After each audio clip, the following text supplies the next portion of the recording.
Hey everyone, I'm Peter Stories here to guide you today. If you use this video to drift off to sleep, please tap like, hit subscribe, and drop a comment telling me where you're watching from and what time it is there. Now settle in, get cozy, and let yourself relax.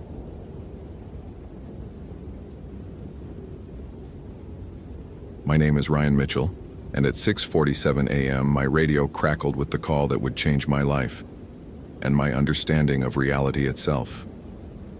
Unit 23, we have a code yellow missing person, Yosemite Valley Sector 7. Female, 22 years old, Sierra Campbell. Last contact 1800 hours yesterday. Dispatch's voice cut through the pre-dawn silence of the ranger station like a blade through fabric. I was still fumbling with my coffee, the bitter liquid scalding my tongue as I reached for the radio. Unit 23 copy, dispatch. Details on the missing person?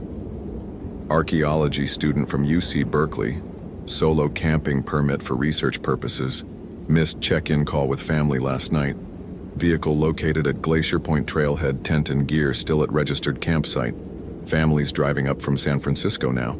I grabbed my field notebook, scribbling coordinates with hands still shaky from caffeine, and the adrenaline that always came with missing person calls. 3 months into my transfer from Yellowstone, and Yosemite still felt like an alien landscape. The ancient granite faces, the impossible vertical walls, the way shadows fell wrong in certain valleys. Nothing like the geothermal predictability of Wyoming. Copy, dispatch. Estimated time missing? Approximately 14 hours. Weather service shows storm system moving in this afternoon. Search window is narrowing. 14 hours. In the backcountry, that could mean anything. Injury, exposure, getting turned around on an unmarked trail. But something about this felt different. Maybe it was the way the morning fog clung to the valley floor, refusing to burn off despite the climbing sun. Maybe it was how quiet the forest had become, as if every bird and squirrel was holding its breath. I loaded my pack with the standard SAR kit, first aid supplies, emergency blanket, radio batteries, GPS unit, water purification tablets. My iPhone showed 2 bars, which would drop to nothing once I hit the tree line. The Garmin GPS was more reliable, but even that got spotty in the deep granite canyons where Yosemite liked to play tricks with satellite signals. The drive to Glacier Point took 45 minutes, my headlights cutting through fog so thick it seemed almost solid. Sierra Campbell's Honda Civic sat alone in the parking area, dew beating on the windshield like tears. I ran her plates, confirmed the registration, then approached the vehicle. Everything looked normal. No signs of forced entry, no blood, no obvious struggle. Her permit was properly displayed on the dashboard. Archaeological survey, indigenous cultural sites. Dr. Patricia Weiss, faculty supervisor. I keyed my radio. Dispatch, Unit 23. Vehicle check complete, no irregularities. Beginning trail approach to registered campsite. Copy, Unit 23. Be advised you have family contact in approximately 2 hours. Mother insisting on joining search effort. The trail from Glacier Point down to the valley floor was a controlled descent through granite switchbacks, each turn revealing more of Yosemite's impossible geometry. But this morning, something felt wrong with the proportions. Distances seemed to stretch and compress randomly. A rock formation I'd passed 10 minutes earlier appeared again around a bend, identical down to the lichen patterns. I stopped, checking my GPS. The coordinates showed I was exactly where I should be, but the landscape disagreed. In Yellowstone, the terrain was honest. Geysers erupted on schedule. Wildlife followed predictable patterns. Trails went where they were supposed to go. Here, it felt like the mountains were watching me, testing my reaction to their geological impossibilities. The fog was getting thicker instead of lifting, which made no meteorological sense. By 9 a.m., the sun should have burned through the marine layer, but instead the mist seemed to be coalescing, taking on shapes that dissolved when I looked directly at them. My radio crackled with static that formed patterns too regular to be random interference. Sierra's campsite was exactly where it should be, according to her permit. But standing there, looking at her perfectly arranged tent, her camp stove still assembled for a breakfast she'd never cooked, I felt the first real touch of something vast and wrong. pressing against the edges of my perception. Her journal lay open on a camp chair, the last entry dated yesterday afternoon. Found the petroglyphs Dr. Weiss mentioned, but they're not just archaeological artifacts. They're describing something active, something that's still here. The symbols match descriptions of a spirit gateway in the 1890s field notes. Going to investigate the cave system mentioned in Blackwood's final report from 1962. Blackwood. The name meant nothing to me, but it should have. Any ranger with more than 3 months in Yosemite would have known to stop reading right there, to call in backup, to get as far away from this sector as possible. But I was new, ignorant, and already being watched by something that had been waiting 60 years for exactly this kind of opportunity. I photographed the journal entry, bagged it as evidence, then began expanding my search pattern. Sierra's tracks were visible in the morning dew, leading away from camp toward a section of the park I'd never explored. According to my topographic map, there wasn't supposed to be a trail in that direction, just granite walls and impassable terrain, but her footprints were clear, accompanied by something that made my blood run cold. A second set of prints, larger, wearing what looked like vintage hiking boots with a tread pattern I didn't recognize. The tracks led to what appeared to be a service trail, unmarked and not on any official map. But it was clearly maintained. Recently cleared brush, drainage ditches properly carved, switchbacks engineered with the skill of someone who understood mountain construction. My GPS started acting erratic, showing my position jumping randomly across the screen before finally displaying 3 question marks where coordinates should be. I keyed my radio.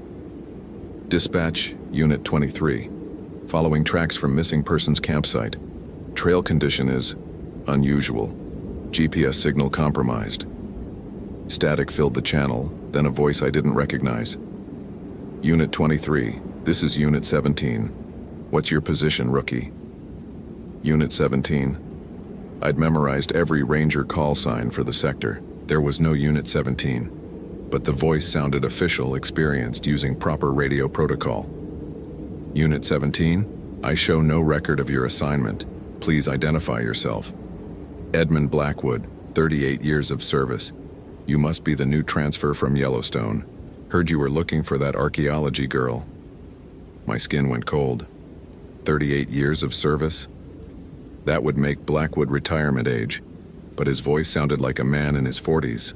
And something about the radio transmission was wrong. Too clear, no background static, like he was standing right next to me instead of transmitting from miles away. Blackwood, what's your current position? Are you familiar with this sector? More familiar than you can imagine, Mitchell. I've been working these trails since before you were born. Found some sign of your missing person. She's in trouble, son. Deep trouble. But I can guide you to her. The rational part of my mind was screaming warnings. Unregistered trails, GPS failure, radio contacts that didn't exist in the duty roster. But the clock was ticking, weather was moving in, and Sierra Campbell was somewhere in this maze of granite and fog, potentially injured or worse. Unit 17, transmit your coordinates. Coordinates won't help you here, rookie. This is old-growth forest from before the mapping surveys. You need local knowledge. Stay on the trail you're following. Bear northwest at the lightning-struck pine. I'll meet you at the overlook. I should have turned back. Should have called for backup, waited for additional SAR personnel, followed proper protocol. But Sierra's journal entry was burning in my evidence bag, and something about Blackwood's voice carried an authority that made questioning him feel like insubordination. The lightning-struck pine was exactly where he'd said it would be. A massive ponderosa split down the middle, its charred trunk forming a natural archway over the trail. But according to every topographical survey, no trees of that size grew at this elevation. The forest around me was changing, transitioning from the familiar mixed conifers of Yosemite to something older, with species I couldn't identify and undergrowth that seemed to move when I wasn't looking directly at it. If this story is giving you chills, smash that follow button for more supernatural horror. What would you do in Ryan Mitchell's situation? Comment below. The overlook appeared through the fog like something from a fever dream. It shouldn't have existed. The terrain didn't support this kind of geological formation. And yet here was a perfectly circular clearing surrounded by granite walls that formed impossible angles. My depth perception kept failing, showing me distances that contradicted what my GPS claimed before it had died completely. Edmund Blackwood was waiting for me, and seeing him nearly broke my sanity on the spot. He wore a ranger uniform from the 1960s, perfectly pressed and maintained, with patches and insignia that predated modern Park Service design by decades. But his face was wrong. Not aged like a man in his 70s, but preserved, like a photograph that had been exposed to something that stopped time itself. His eyes held depths that seemed to recede infinitely, and when he smiled, I could see too many teeth. "You made good time, Mitchell. Most rookies get lost on their first trip into the deep forest. Where's Sierra Campbell? She's safe, for now. But she's touched something she shouldn't have. Disturbed a balance that's been maintained for centuries. You want to help her? You need to understand what you're really dealing with." He gestured toward the center of the clearing, where I now noticed a depression in the granite that formed a perfect spiral, carved with symbols that hurt to look at directly. The petroglyphs Sierra had been researching, but seeing them in person was like staring into a kaleidoscope made of madness. The symbols seemed to move, rearranging themselves into configurations that suggested meanings just beyond human comprehension. The Awanichi people knew what this place was, Blackwood continued, his voice taking on harmonics that shouldn't have been possible from a human throat. A doorway, a place where the boundaries between realities wear thin. They used it to banish spirits that threatened the living world. But they also knew to leave guardians to make sure nothing came back through. The fog around us was thickening, but it wasn't moving like normal mist. It was flowing upward from the spiral depression, carrying with it whispers in languages that predated human speech. My radio crackled with interference that formed almost words, transmissions from conversations that might have happened decades ago, or might be happening in dimensions adjacent to our own. "You're the guardian," I said, the words falling from my mouth without conscious thought. Was, am, will be. Blackwood's uniform was becoming translucent, revealing glimpses of something underneath that my mind refused to process. "Time works differently here, Mitchell. I've been waiting 60 years for someone like you. Someone new, someone who doesn't know the old warnings. Someone who can help me fix what went wrong." The spiral was pulling at me, not physically but mentally, showing me visions of vast spaces between the stars where ancient intelligences waited with patience that dwarfed geological time. I saw Sierra Campbell standing at the edge of the depression, reaching toward symbols that promised knowledge beyond human limitations. I saw her stepping forward, crossing a threshold that existed in more dimensions than the three my mind could comprehend. "She's not in our reality anymore," Blackwood explained, his voice now coming from everywhere and nowhere. "The portal took her, just like it took me in 1962. But unlike me, she's still salvageable, still mostly human. You can bring her back, Mitchell. But first, you have to follow her through." The granite beneath my feet was becoming transparent, revealing depths that extended far beyond the physical dimensions of the earth. Below us, or perhaps above us, or sideways through folded space, I could see a vast cavern filled with structures that violated every principle of architecture and physics. Crystalline formations that sang with frequencies that bypassed my ears and spoke directly to my nervous system. And there, impossibly small in the distance, a human figure in hiking clothes, reaching towards something that would unmake her at the molecular level if she touched it. "The portal feeds on consciousness," Blackwood continued, his form now completely translucent. "It needs thinking beings to stabilize the barrier between dimensions. That's why I'm trapped here, why I've been recruiting others for 60 years. Every person who enters becomes part of the mechanism, their minds used to process the impossible mathematics that keep reality from unraveling completely. I understood, with the kind of terrible clarity that comes just before madness, that I was looking at my future. Sierra Campbell hadn't just gotten lost in the woods. She'd fallen through a crack in the universe itself, into a space where human consciousness was used as organic computing material by intelligences so vast they couldn't perceive individual humans as anything more than useful processing units. "But there's another way," Blackwood whispered, his voice now coming from inside my own skull. The portal needs minds to function, yes, but it also needs someone on this side, someone to guide new consciousnesses through the barrier, someone to serve as a bridge between realities. I've been doing this job for 60 years, Mitchell. I'm tired, so very tired. The choice was simple and horrible. Enter the portal myself, trade my sanity and identity for the chance to pull Sierra back to our reality, probably failing and ending up trapped like her in the impossible geometries below, or take Blackwood's place as guardian, spending eternity luring other minds into the dimensional mechanism while slowly losing my own humanity to cosmic forces that regarded human consciousness as a useful tool and nothing more. Or, there's a third option, I said, the words forming as the thought occurred to me. We destroy it. Blackwood's laughter was like the sound of reality tearing. Destroy it? Mitchell, this portal is older than human civilization. It exists in 17 dimensions simultaneously. The combined nuclear arsenal of every nation on Earth wouldn't leave a scratch on it. But I was thinking about Sierra's journal, about her archaeological research, about the Awanichi people who had originally created this place. They hadn't built it to be permanent. They'd built it to be controlled, managed, used when necessary, and sealed when dormant.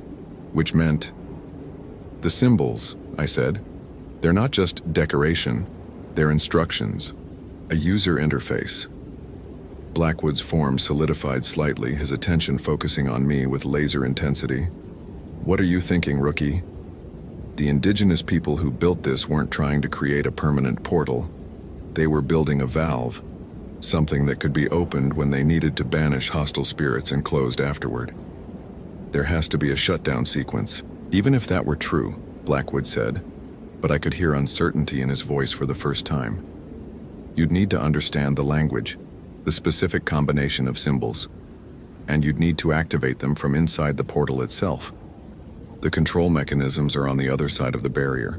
I looked down through the transparent granite at Sierra Campbell, still reaching toward the crystalline formations that would consume her consciousness and add it to the portal's processing matrix. She was running out of time. I could see her movements becoming more mechanical, less human, as the dimensional forces began to override her individual will. Then I go through, find the controls, shut it down from the inside. You'll die, Blackwood said. Even if you could figure out the shutdown sequence, even if you could activate it before the portal absorbed your mind, the dimensional collapse would tear you apart at the subatomic level. Maybe. But Sierra lives, and no one else gets lured into this thing. Blackwood stared at me for a long moment, his features shifting between human and something else, something vast and tired and desperately lonely. You really don't understand what you're volunteering for, do you? But I did understand. I understood that I'd been brought here not by coincidence, but by cosmic forces that needed a specific type of person. Someone new enough to the forest to not know the legends, experienced enough as a ranger to navigate impossible terrain, and stubborn enough to choose death over surrender. I'd been selected, groomed, guided to this moment with the precision of a machine that thought in geological time. The portal wanted me to enter, to become part of its consciousness processing system. Blackwood wanted me to take his place as guardian, to spend eternity recruiting other minds for the dimensional mechanism. But what I wanted was to save Sierra Campbell and prevent this cosmic horror from claiming any more victims, which meant the only real choice was no choice at all. I stepped toward the spiral depression, feeling reality begin to fold around me as I approached the threshold.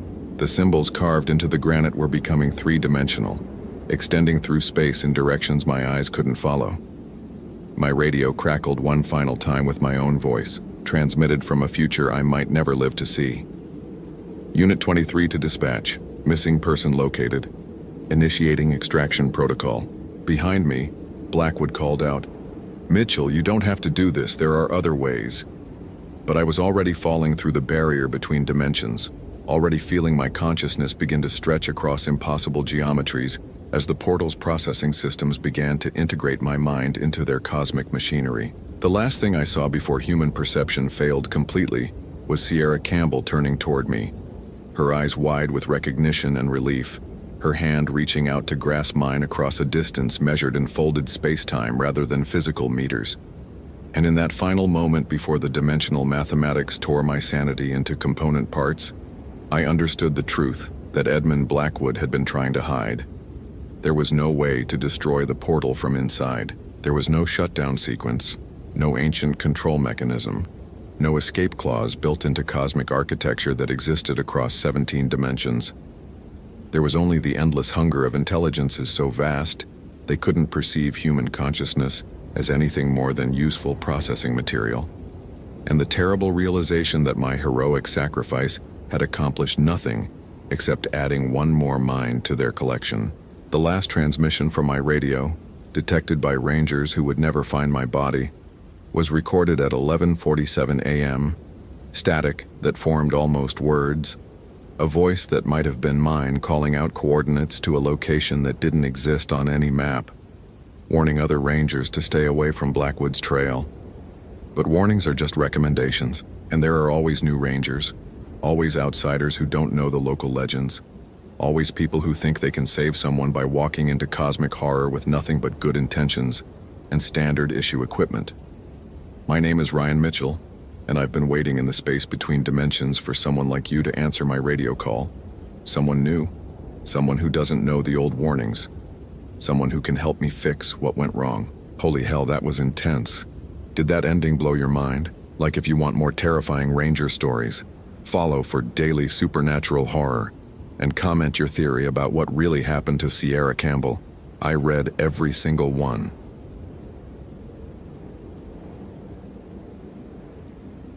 My name is Luke Patterson, and I should have forgotten the case of Austin Miller, but something brought me back to that cursed forest.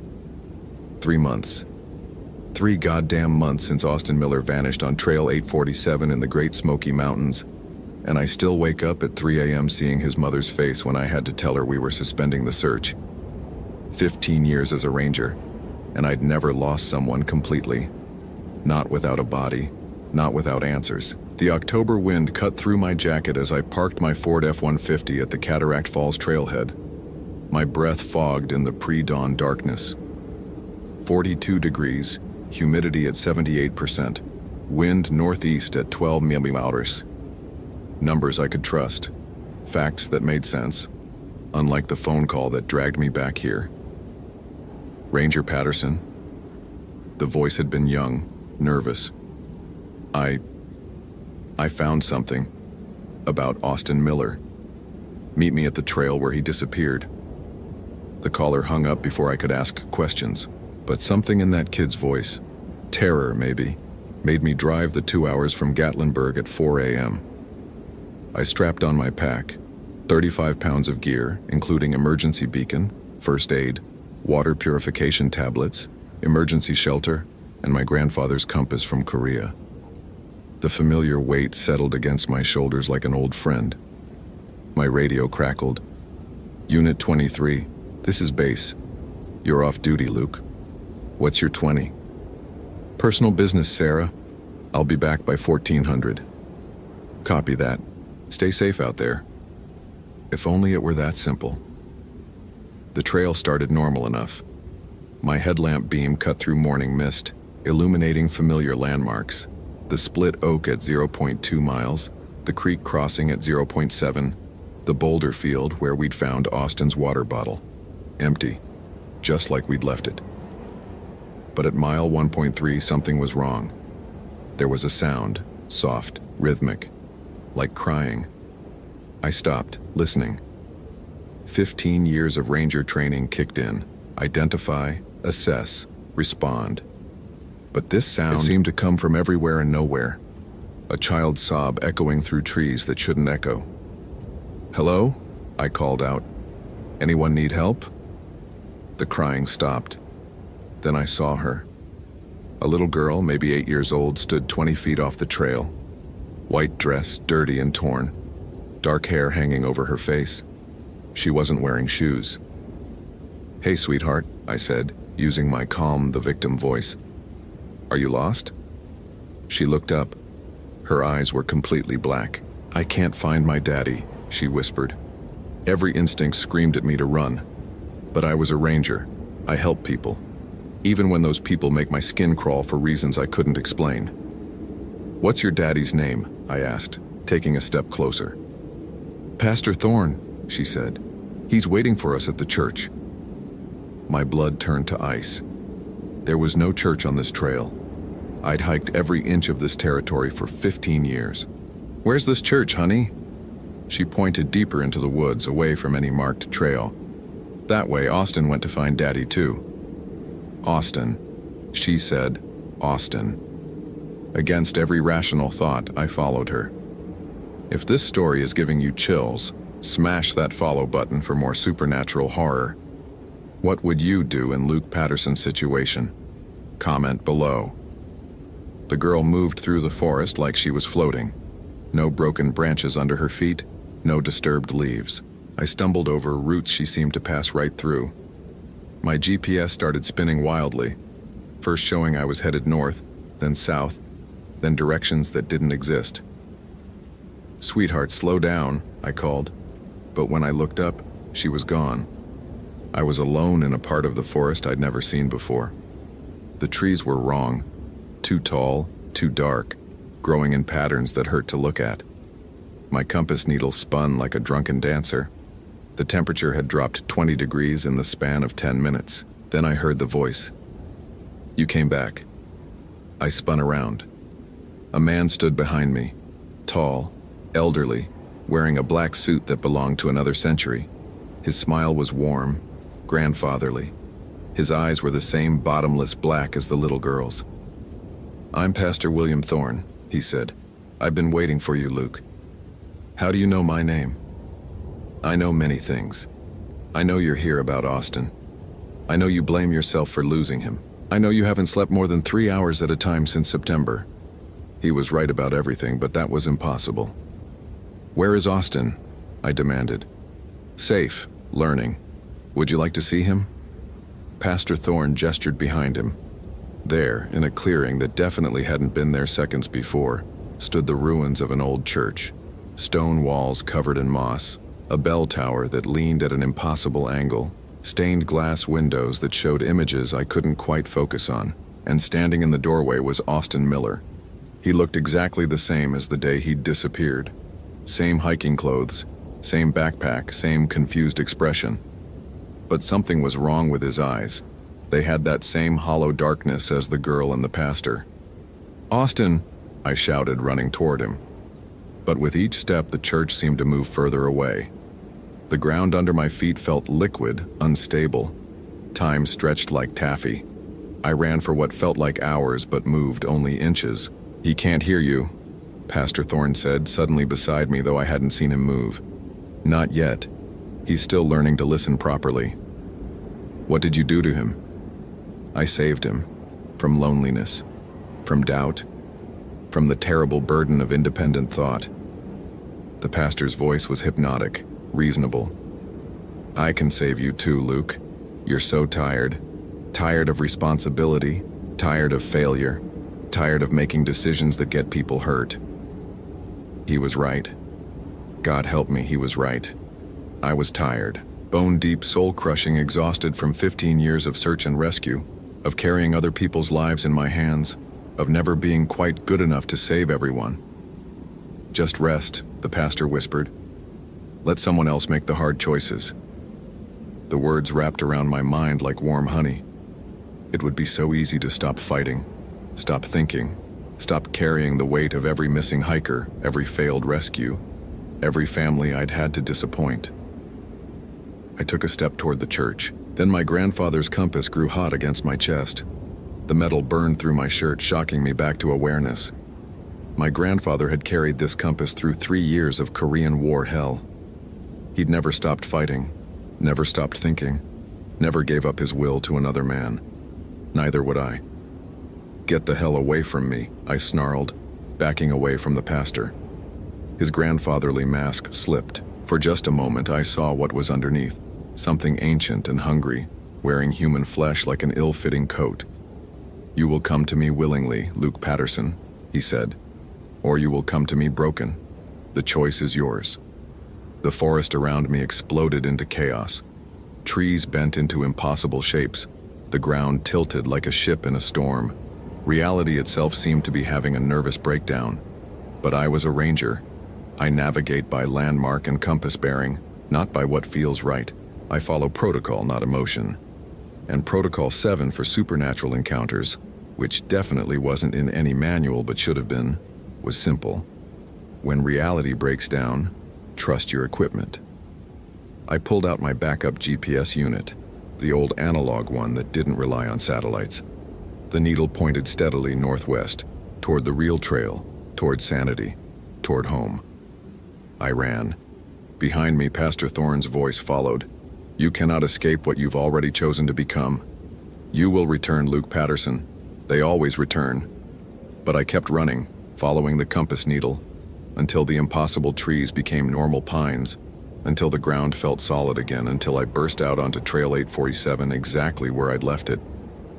I didn't stop running until I reached my truck. As I drove away, I glanced in my rearview mirror one last time. There, standing at the edge of the forest, was the little girl in the white dress. She waved at me with one small hand. In her other hand, she held Austin Miller's Ranger-issued emergency beacon, still blinking red. Holy hell, that was intense. Did that ending blow your mind? Like if you want more terrifying Ranger stories, follow for daily supernatural horror. And comment your theory about what really happened to Austin Miller. I read every single one. I filed my report the next morning. Search area deemed geologically unstable due to unknown seismic activity. Recommend permanent closure pending geological survey. The area was closed to hikers within 48 hours. But I know Pastor Thorne is still out there, in that pocket of reality that shouldn't exist. And Austin? God help me. I think Austin chose to stay. Because sometimes the weight of choice is heavier than the comfort of surrender. Sometimes the hardest thing isn't losing someone. Sometimes the hardest thing is accepting they don't want to be found. My name is Luke Patterson, and I should have forgotten the case of Austin Miller. But some cases never close. They just wait in the dark forest calling your name. The end, based on a true account as reported by Ranger Luke Patterson, Great Smoky Mountains National Park. Trail 847 remains closed to public access.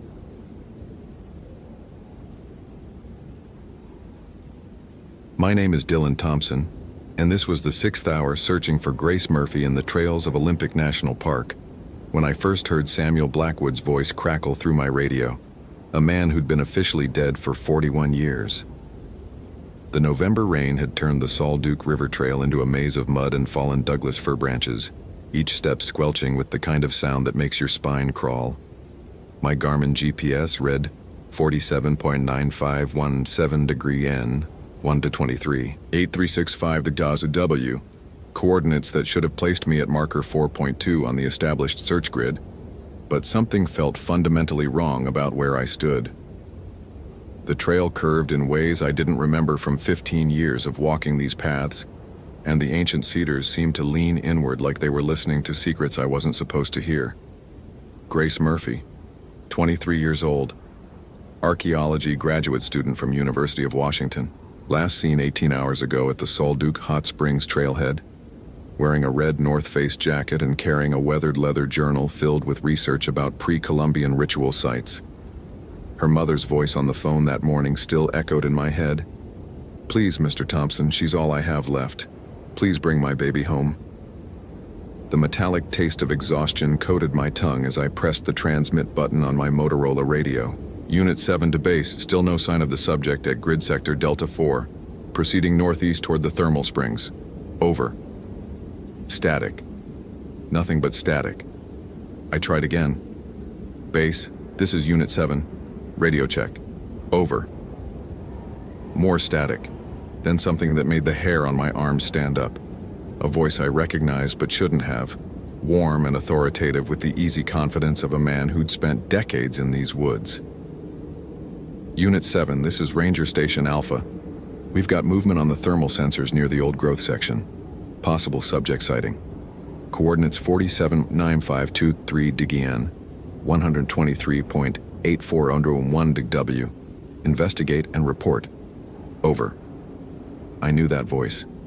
Every ranger in the Pacific Northwest knew that voice from the training recordings they still played at the academy. Samuel Blackwood, the legend. The ranger who'd written half the search and rescue protocols we still used. The man who'd walked into these woods in October 1978 to investigate a missing person case and never walked out. My hands trembled as I checked my GPS.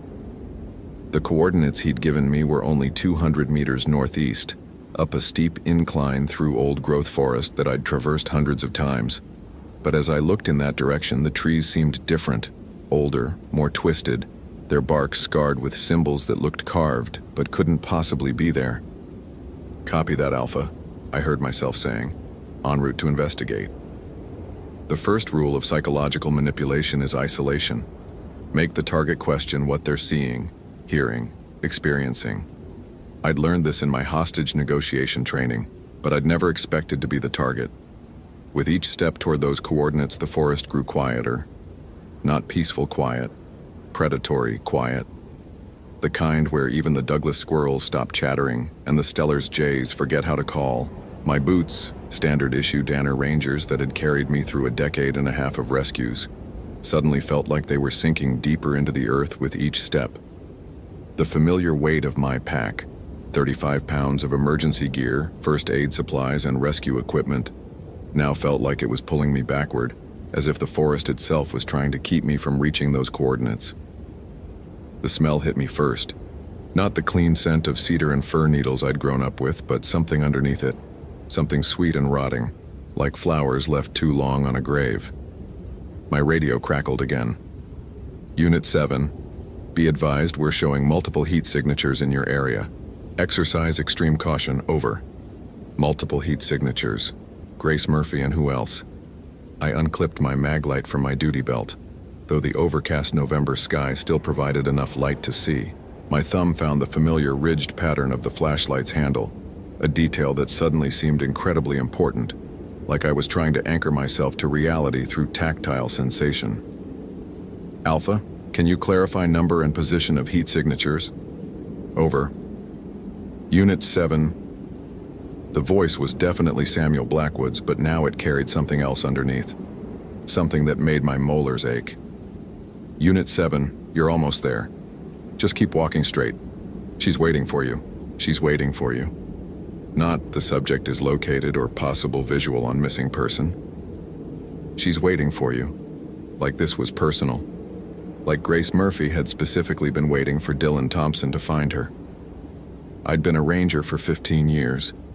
I'd pulled hikers out of ravines, tracked lost children through blizzards, performed CPR on hypothermic campers until the medevac choppers arrived.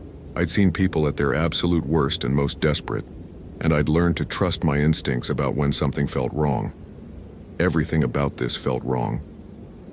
The coordinates led me to a clearing I'd never seen before, which was impossible. I'd mapped every acre of this section of the park. I'd trained rookie rangers here. I'd brought my own daughter Emma here for father-daughter camping trips, pointing out the different types of moss and teaching her how to identify animal tracks in the soft earth. But here was a perfect circle of ancient Douglas fir trees, each one easily 8 feet in diameter, arranged in a pattern that couldn't be natural. And in the center of that circle, a ring of moss-covered stones that looked like they'd been placed by human hands thousands of years ago. Grace Murphy sat in the exact center of the stone circle, her red North Face jacket bright as blood against the gray stones.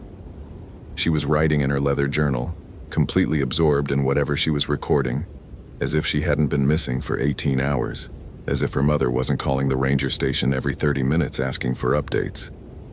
"Grace," I called out, breaking into a run toward the clearing. "Grace Murphy!"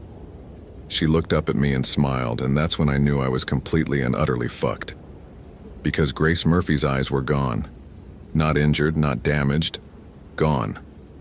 Replaced by 2 perfect pools of black water that reflected things that weren't there. And when she spoke, her voice carried the same undertone that had infected Samuel Blackwood's radio transmission. "Dylan," she said, and somehow she knew my name, though I'd never introduced myself. "I've been waiting for you. Samuel said you'd come."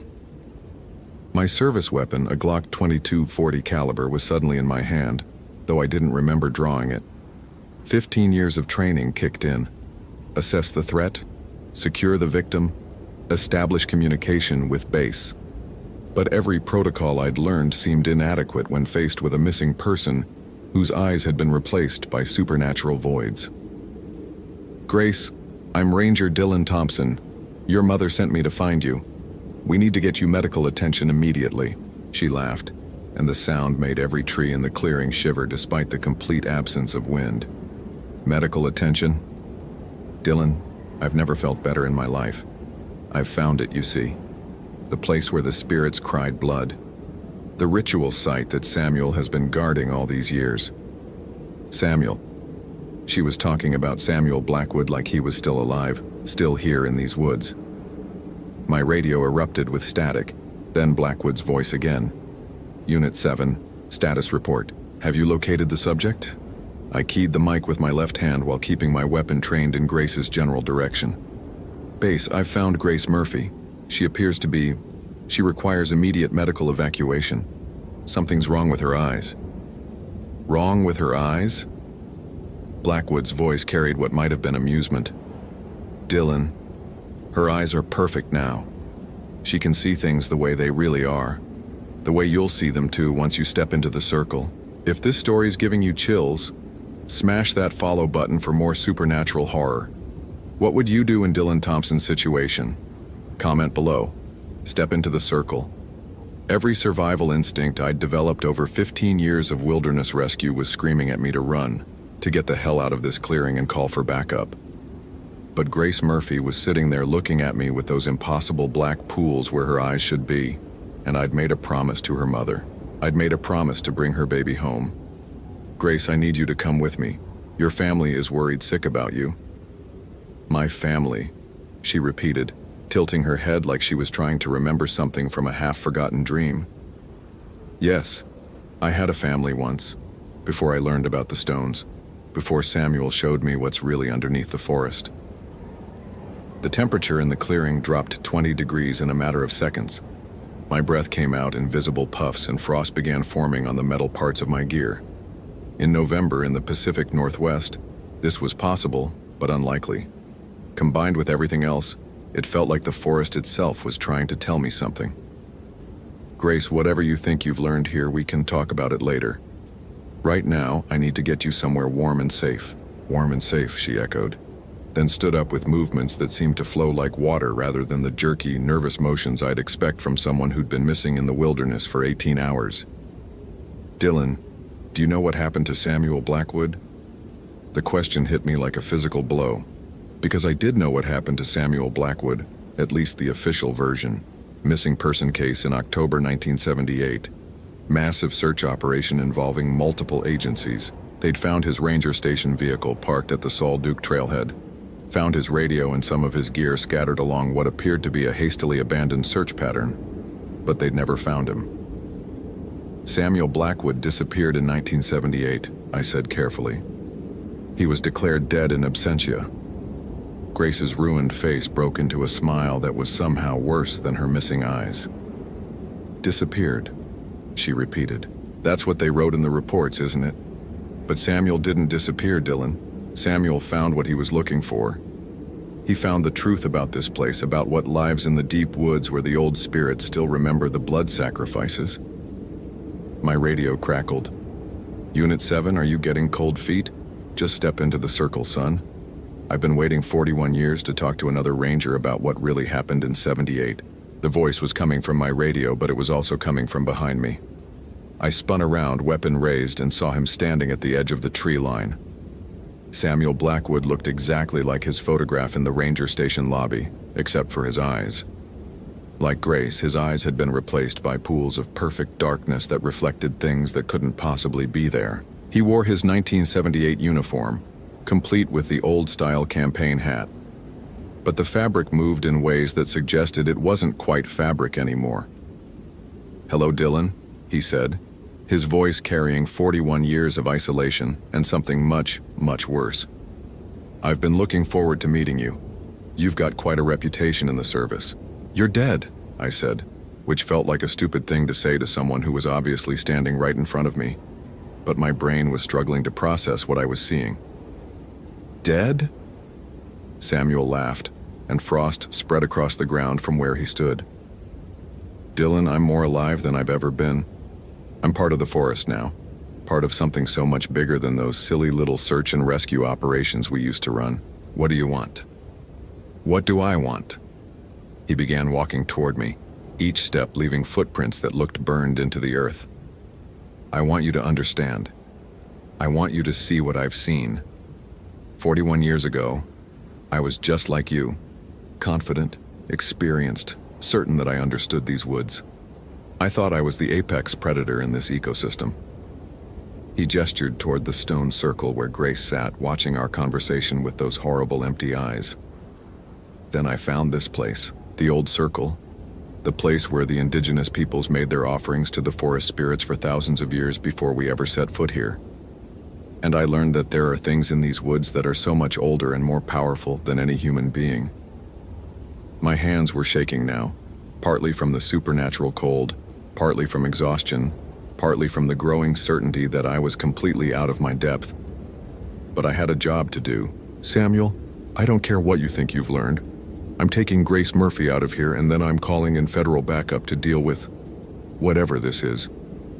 Federal backup, Grace said from the stone circle, and her voice carried the same amused tone that Samuel's had. Dylan, what exactly are you going to tell them? That you found the missing person, but she's been possessed by forest spirits? That a ranger who's been dead for 41 years is still walking around these woods? She had a point, a terrifying, undeniable point. Samuel stopped walking when he was about 10 feet away from me, close enough that I could see the details of his corruption. His ranger uniform was covered in what looked like tree bark, as if the forest had been slowly reclaiming him for decades. His skin had the gray-green pallor of something that had been underwater too long. Dylan, let me tell you what really happened in 1978, he said.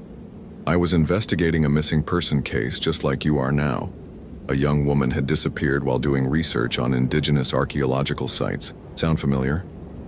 It sounded exactly like what was happening right now, and that realization made my stomach drop.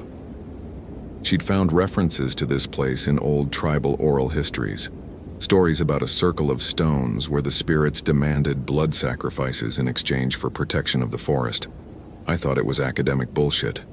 Anthropological curiosity with no basis in reality. Samuel's blackened eyes focused on me with an intensity that made my skin crawl. But when I found her here in this circle, she told me things. Things about what lives in the deep places of the forest. Things about what happens to people who trespass in sacred spaces without understanding the price that has to be paid. And what price is that? I asked, though I was pretty sure I didn't want to hear the answer. Service, Grace said from behind me. Eternal service to the forest spirits. Protection of this place from anyone who might disturb it or expose it or try to understand it without permission. The woman I was looking for in 78, Samuel continued. She'd made the mistake of trying to document this place. Trying to bring academic scrutiny to something that was never meant to be understood by outsiders. And the spirits? They don't like that. I was slowly backing toward the edge of the clearing, trying to put some distance between myself and these two things that looked like people, but obviously weren't. My radio was silent now, no static, no voices, just dead air that felt somehow more ominous than the supernatural transmissions. So what happened to her? I asked. She became the first guardian, Samuel said. And when I tried to rescue her, when I stepped into the circle to bring her out by force, I became the second. And now you want me to become the third. Not want, Dylan. Need.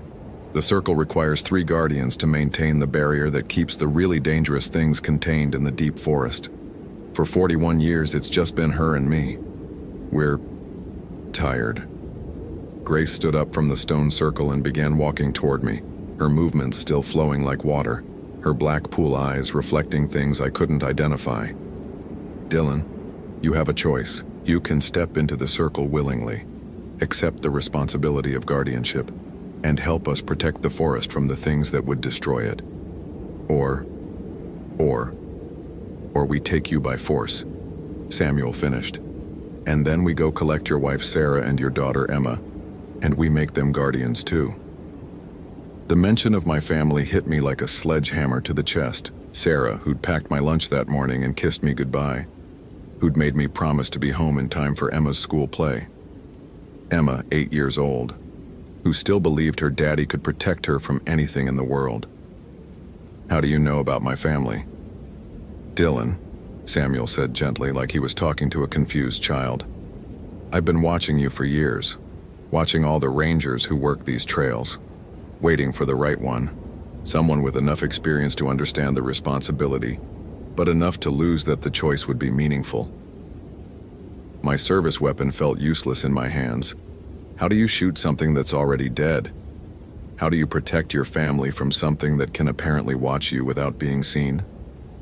What exactly does being a guardian involve?" "You stay here," Grace said, "in the forest.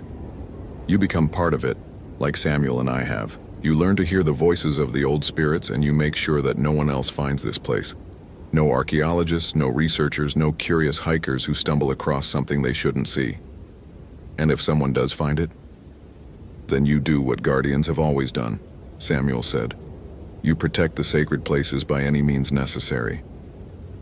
I thought about the missing person cases I'd worked over the years, the hikers who'd disappeared without a trace, the researchers who'd vanished in areas where they should have been easily found, the experienced outdoors people who'd somehow gotten lost in terrain they knew like their own backyard. "How many guardians are there in other places?" "Enough," Samuel said. "The old spirits have sacred sites throughout the Pacific Northwest. Each one needs its protectors. And if I refuse? Then we take your family, like I said, and we make them understand the choice the same way we're making you understand it. Though children adapt to the transformation much more easily than adults." The thought of Emma, my bright, laughing 8-year-old daughter, with her eyes replaced by pools of black water, made me physically sick. "I need time to think." "No," Grace said, and suddenly she was much closer to me than she had been a moment before, as if she'd covered 20 feet in the time it took me to blink. "You need to choose. Now." My radio erupted with static, then a voice I recognized. My supervisor at the ranger station calling for a status update. "Unit 7, this is base. Dylan, we've lost your GPS signal. What's your current location?" "Over." I looked down at my GPS unit. The screen was blank, completely dead, though the battery indicator had shown 78% charge when I'd checked it an hour ago. "Dylan," Samuel said, "that radio call isn't real. We're in the deep forest now. The place where technology doesn't work the way it's supposed to. The place where time moves differently." "How long have I been here? Does it matter?" I tried to key my radio, but it produced only dead silence. No static, no carrier tone, nothing. "Your family thinks you're just out on a routine search and rescue," Grace said. "They're not worried yet, but if you don't make a choice soon, they're going to start looking for you, and then we'll have to make the choice for them." I thought about Sarah, probably making dinner right now, checking her phone for a text from me saying I was on my way home. I thought about Emma, practicing her lines for the school play, maybe looking out the window watching for my truck to pull into the driveway. I thought about all the families of all the missing persons I'd never found over the years, and wondered how many of them had faced this same impossible choice. "If I agree to become a guardian," I said slowly, "what happens to Grace? Can she go home?" "Grace made her choice," Samuel said. "She stays here with us." "And the original guardian? The woman from 1978? "She earned her rest," Grace said. "When you take my place, I'll finally be free to move on. A replacement system, an eternal cycle of forced guardianship, with each new victim allowing the previous one to escape. Except that you won't let me go," I said. "Once I'm here, once I'm transformed, I'll be just as trapped as you are." "Trapped?" Samuel laughed. "Dylan, we're not trapped. We're home. We're part of something greater than ourselves. We protect one of the last truly sacred places on Earth. By kidnapping people and turning them into monsters. By doing what's necessary." I looked around the clearing one more time, taking in the impossible geometry of the trees, the ancient stone circle, the two creatures that had once been human beings. In the distance, I could hear something moving through the forest. Something large, Something that didn't move like any animal I'd ever tracked. What else is out there? Things that are much worse than us, Grace said. Things that the Guardians were created to contain. Dylan, if this circle fails, if the spiritual barriers break down, those things will be free to enter the world beyond the forest. What kind of things? The kind that feed on cities instead of individuals, Samuel said. The kind that turn forests into graveyards and rivers into blood. We're not the monsters here, Dylan. We're the ones keeping the real monsters contained. Another impossible choice. Become a monster to prevent something worse from being unleashed. How do I know you're telling the truth? You don't, Grace said simply. You have to choose based on incomplete information, just like every other important decision you've ever made. I thought about my training, about the search and rescue protocols I'd memorized, about the oath I'd taken to protect and serve the public. None of it had prepared me for this moment, for this choice between personal damnation and potential catastrophe. Dylan, Samuel said, and his voice had lost the supernatural undertone, sounding almost human again.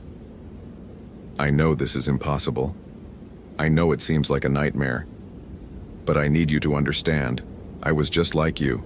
I had a family. I had a life outside these woods. And I gave it all up because I realized that some responsibilities are bigger than individual happiness. And you think that makes it right? I think it makes it necessary. The sound in the distance was getting closer, and now I could identify it. Footsteps, but wrong somehow. Too heavy, with too much time between each step, like something that was much larger than human but trying to move quietly. That's one of them, Grace said, following my gaze toward the sound. One of the things we keep contained. If you don't take my place in the circle, the barriers will fail, and it will be free to hunt beyond the forest. How do I know this isn't all an elaborate hallucination? How do I know I'm not suffering from hypothermia or altitude sickness or some kind of psychotic break? You don't, Samuel said, but Dylan, ask yourself this. In 15 years of wilderness rescue, have you ever seen anything that couldn't be explained by natural causes? I had, actually. Tracks that didn't match any known animal. Disappearances in areas where people simply couldn't vanish. Equipment failures in locations where electronics should have worked perfectly. I'd always rationalized these incidents, filed them away as unexplained, but not supernatural. The forest has been trying to communicate with you for years, Grace said. You've just been too rational to listen. The footsteps stopped.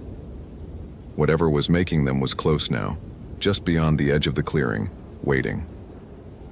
What happens if I walk away? I asked. If I just leave this clearing and pretend none of this ever happened? You can't, Samuel said. You've seen too much. You know too much. The forest won't let you leave with that knowledge. So my choices are become a guardian or die. Your choices are become a guardian or watch your family become guardians, Grace corrected. Death isn't an option here, Dylan. The forest needs the living. I looked at my watch. 4:47 p.m. I'd been in this clearing for maybe 20 minutes, but my watch said it had been 3 hours since I'd responded to the coordinates Samuel had given me over the radio. Time moves differently in the deep forest. I have one more question, I said. Ask it. If I become a guardian, if I accept this transformation, do I retain my consciousness? Do I still remember being Dylan Thompson? You remember everything, Samuel said. But you understand it differently. You see how small and insignificant your old life was compared to the responsibility you've accepted. That's not really an answer. It's the only answer I can give you. I thought about Sarah and Emma one more time. About the promises I'd made to Grace Murphy's mother. About the oath I'd taken as a ranger to protect people from the dangers of the wilderness. About the fact that I was completely and utterly out of options. If I do this, I said slowly, if I step into that circle, you guarantee that my family will be left alone? As long as they never come looking for this place, Grace said. As long as they accept that you disappeared in the line of duty and move on with their lives. And Grace goes free? Grace has earned her freedom. I looked one more time at the young woman who'd been sitting in this circle for 18 hours. whose eyes had been replaced by supernatural voids, who'd somehow known my name despite never having met me. "Will it hurt?" "Only for a moment," Samuel said. "And then you'll understand everything." I took a step toward the stone circle. "Dylan," Grace said, and for just a moment, her voice sounded almost normal, almost human. "Thank you." I took another step. The temperature dropped even further, and I could see my breath in thick clouds that seemed to hang in the air longer than they should have. Another step. My boots were now touching the outer edge of the stone circle, and I could feel something underneath the ground, something vast and patient and utterly inhuman. "Just one more step," Samuel said, "and then the transformation begins." I lifted my foot to step fully into the circle, and my radio erupted with static. Unit 7, this is base. Dylan, where the hell are you? We've got search teams converging on your last known position. Your GPS went dark 3 hours ago." The voice was my supervisor's, and it was definitely real this time. I could hear the genuine worry, the professional concern, the undertone of someone who was trying not to panic. "Dylan," Grace said, and now her voice carried desperation. "Don't listen to that, it's not real. The transformation is starting, you have to complete it." But the radio kept crackling with real human voices, with search coordinates and helicopter requests and all the familiar language of an actual search and rescue operation. "Unit 7, if you can hear this, we're tracking your radio signal. Stay put and key your mic twice if you're in distress." I looked around the clearing one more time. Samuel and Grace were both watching me with their terrible black eyes, and the thing in the forest was moving closer, making sounds that no earthly creature should be able to make. But my radio was working. My GPS was starting to flicker back to life. And somewhere out there, real rangers with real helicopters were looking for Dylan Thompson, who disappeared while searching for a missing person. I lifted my foot out of the stone circle. "Wrong choice, Dylan," Samuel said, and his voice was no longer even remotely human. "The last thing I remember clearly is running through trees that reached for me with branch fingers, through a forest that rearranged itself to keep me lost, while behind me something that had once been Samuel Blackwood howled with rage and frustration. I ran until I saw helicopter lights through the canopy, until I heard the blessed sound of diesel engines and human voices calling my name through bullhorns. They found me unconscious at the base of a Douglas fir, 2 miles from the Sol Duke trailhead, suffering from hypothermia and exhaustion. I'd been missing for 6 hours. My GPS showed a track that made no sense. According to the satellite data, I'd walked in perfect circles for 3 hours, covering the same ground over and over again. Grace Murphy was never found. The official report listed her as missing, presumed dead due to exposure. Her mother still calls the ranger station sometimes, asking if there have been any new developments in the case. I transferred to a different park 6 months later. I told my superiors it was for family reasons, which was true enough. I couldn't stand the thought of Sarah and Emma living anywhere near those woods. But sometimes, late at night, I hear Samuel Blackwood's voice on my radio. Static-filled transmissions reporting new missing persons, new coordinates, new opportunities for me to complete the choice I started in that clearing. And sometimes I find myself driving toward Olympic National Park, drawn by something I can't name, knowing that there's still a space in that stone circle that's waiting for me. Grace Murphy is still out there, still sitting in that circle, still waiting for someone to take her place so she can finally rest. And every missing person case in the Pacific Northwest makes me wonder, how many other rangers have faced the same choice I did? How many chose differently? How many circles are there in the deep forest? And how many guardians are standing watch over things that should never see daylight? I don't know the answers to those questions. But I know that some responsibilities are bigger than individual happiness. And I know that someday I'm going to have to decide whether Samuel Blackwood was right about that. Holy hell, that was intense. Did that ending blow your mind? Like if you want more terrifying ranger stories, follow for daily supernatural horror and comment your theory about what really happened to Grace Murphy.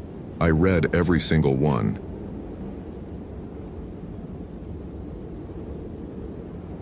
My name is Logan Hayes, and I should have forgotten the case of Emily Rodriguez, but something brought me back to that cursed forest.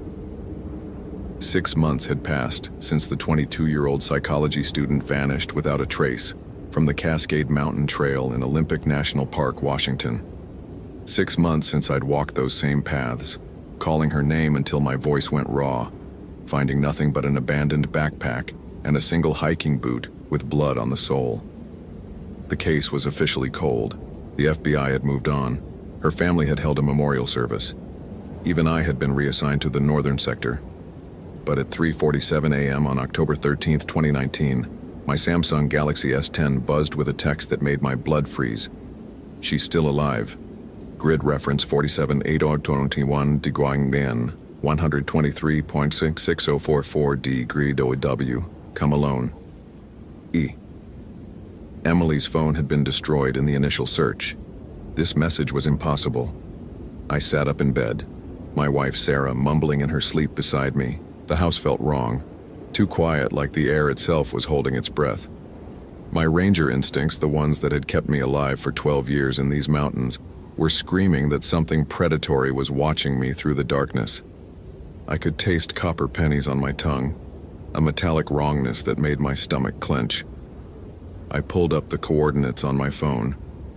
Deep in the restricted zone where Emily had vanished, the place where every fiber of my being had told me not to go alone during the original search, but protocol had forced me back. By 5:30 a.m., I was loading my Chevy Silverado with gear, Motorola radio, Garmin GPS unit, first aid kit, tactical flashlight, and my grandfather's .357 Magnum, the one that had never failed to put down a wounded bear. The October air bit through my uniform as I drove toward the trailhead, the heater struggling against supernatural cold that seemed to seep through the metal itself. The parking lot was empty, except for a rusted Ford Explorer that hadn't been there during the original search. Washington plates covered in grime like it had been sitting for months. I radioed my position to dispatch. Unit 47 to base, beginning solo reconnaissance at Cascade Mountain Trail, Grid 47.802. Copy that, Logan. Weather service shows storms moving in by noon. Be safe out there. If only they knew what I was really walking into. The trail started normal enough. Douglas fir towering overhead, the familiar crunch of pine needles under my Danner boots, the smell of wet earth and decomposing leaves. But within a quarter mile, my skin started crawling. The forest was too quiet. No bird calls, no rustle of small animals. Even the wind had died to an unnatural stillness. That's when I saw the first sign. Carved into a massive cedar, maybe 8 feet off the ground, were symbols that definitely hadn't been there during the original search. They looked like a child's drawing of eyes, dozens of them, bleeding black sap that stained the bark like tears. Below them, in letters that hurt to look at directly, the intuitive ones feed me best. My hands started shaking as I photographed the tree with my phone. The camera kept malfunctioning, showing strange shadows in the images that weren't visible to my naked eye. Shadows with too many limbs and eyes that followed the lens. I keyed my radio. Unit 47 to base. I've got some unusual markings on the trail. Possible vandalism or static. Dead static that sounded almost like screaming. That's when I heard Emily's voice calling from deeper in the woods. Logan? Logan, please help me, I'm hurt. Every rational part of my brain knew it was impossible. Emily Rodriguez had been missing for 6 months. But my intuition, that sixth sense that had guided me through every successful rescue, was pulling me toward her voice like a fishhook through my sternum. I followed the sound off trail, pushing through undergrowth that seemed to grab at my uniform with thorny fingers. The temperature was dropping fast, my breath misting in air that tasted like old blood and copper wiring. My GPS unit was spinning wildly, unable to lock onto any satellites. "Emily?" I called out, and immediately regretted it. My voice echoed back wrong, like something else was mimicking the sounds. The forest opened into a small clearing I'd never seen before, despite knowing these trails for over a decade. In the center stood a man in a ranger uniform from the 1980s, the brown and green outfit we hadn't used since before I started. His name tag read W. Thornton, and his face was exactly what I'd expect from a veteran ranger. Weathered, confident, competent. Except his eyes were holes. Not empty sockets, but actual holes that went so deep I could see stars twinkling in the darkness behind them. "You're late, Hayes," he said, in a voice like grinding stone. "I've been waiting for someone with your talents for years." The thing wearing Ranger Thornton's face smiled, revealing teeth that were too sharp and too numerous. Emily Rodriguez was just the bait. I needed someone who could really feed me, someone whose intuition burns bright enough to sustain me for decades. My hand went to my sidearm, but my body wasn't responding right. The air around Thornton was shimmering like heat waves, and I could feel something crawling inside my skull, trying to turn my own instincts against me. "You feel it, don't you?" the creature continued. "That little voice telling you to run? That's not your intuition anymore, Logan. That's me, wearing it like a glove." Suddenly, my psychic senses exploded with false visions. Emily hanging upside down from a tree 50 yards to my left, her throat cut and eyes gouged out. Emily buried alive in a shallow grave to my right, clawing at the dirt with bloody fingernails. Emily impaled on broken branches directly ahead, still breathing but begging for death. I stumbled backward, bile rising in my throat. Every direction my intuition pointed showed me Emily dying in a different horrible way. The creature was using my own abilities to paralyze me with terror. "Choose, Logan," Thornton's face grinned. "Which death is real? Your precious sixth sense should tell you, unless of course you can't trust it anymore." If this story is giving you chills, smash that follow button for more supernatural horror. What would you do in Logan's situation? Comment below. My phone buzzed, a text from my wife Sarah. "Dad, where are you? Emma's soccer game starts in an hour and you promised to be there. Love you." But it wasn't from Sarah. It was from my 8-year-old daughter Emma, and she'd never written anything that mature. The creature was inside my phone, inside my memories, twisting everything I loved into psychological weapons. That's when I remembered what my grandfather had told me about the 357. "Sometimes, son, you don't shoot what you can see. You shoot what you know is wrong." I drew the magnum and fired 3 rounds into the space between Ranger Thornton's star-filled eyes. The bullets passed right through him, but the sound broke whatever spell was scrambling my senses. The false visions shattered like glass, and I saw the truth. Emily Rodriguez was there, alive but changed. Her skin had a grayish pallor, and her eyes were clouded white like a corpse's. She was hanging from her wrists by barbed wire wrapped around the branches of a dead oak tree, her body covered in symbols carved so deep I could see bone. But she was breathing. Somehow, impossibly, still breathing. "Logan," she whispered, her voice barely human. "It's been feeding on me for months, using my psychic energy to grow stronger. But it needs someone more powerful to complete the process." The Thornton thing's face was melting now, revealing something underneath that hurt to look at directly. A writhing mass of shadow and teeth and eyes that belonged to no earthly creature. "You can't save her, Hayes," it hissed. "She's already mine. But you're going to be so much better. All that beautiful intuition, all those years of successful rescues, all that confidence in your abilities. I'm going to turn it all into screaming terror." The creature lunged at me with appendages that defied geometry, moving through space in ways that made my eyes water. But as it reached for my head, something unexpected happened. My phone buzzed again. This time it really was from Sarah. "Logan, I know you're chasing ghosts again, but we love you. Come home safe." The simple, real message from my actual wife hit me like lightning. Love. Pure, uncomplicated, human love. The one thing the creature couldn't understand or replicate. I felt my true intuition return. Not the twisted version the devourer had been manipulating, but the real thing. The sense that had guided me through hundreds of successful rescues, powered by my love for the people I'd sworn to protect. The creature recoiled as if burned. "Impossible. I control your senses now." "You control fear," I said, advancing with my grandfather's gun raised. "But you can't control love. I emptied the remaining 3 rounds into Emily's chains while my intuition guided each shot with supernatural precision. The barbed wire snapped, and she dropped into my arms, solid and real and alive. The devourer shrieked as its power source was cut off. Without Emily's psychic energy to sustain it, the creature began to collapse in on itself like a dying star. "This isn't over, Hayes," it screamed as reality bent around its death throes. "I'll find you again. I'll find your family." "No," I said, pressing Emily's face against my chest to shield her from the sight. "You won't." I pulled the pin from the emergency flare in my belt and threw it into the creature's collapsing form. The magnesium burned white hot, and the devourer's screams cut off abruptly. When the light faded, we were alone in a normal forest clearing. No Ranger Thornton, no impossible geometry, just 2 traumatized people holding each other while October rain began to fall. Emily Rodriguez had been missing for 6 months, but to her it felt like years. The creature had kept her suspended between life and death, feeding on her latent psychic abilities while using her as bait for stronger prey.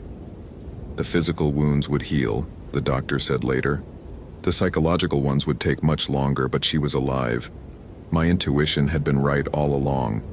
Emily Rodriguez was still alive. The official report listed it as a successful rescue of a missing hiker who had been held captive by an unknown assailant.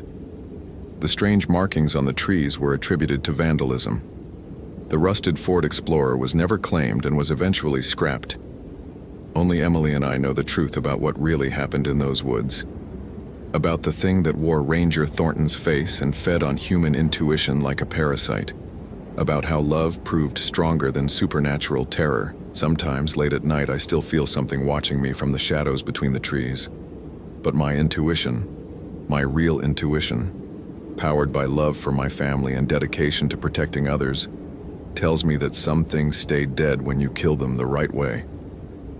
Emily Rodriguez graduated with her psychology degree and now works with trauma survivors.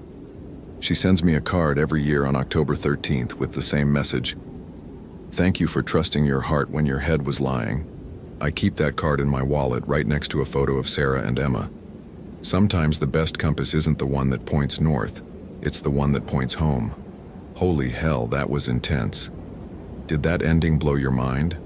Like, if you want more terrifying Ranger stories, follow for daily supernatural horror, and comment your theory about what really happened to Emily Rodriguez in those 6 months. I read every single one.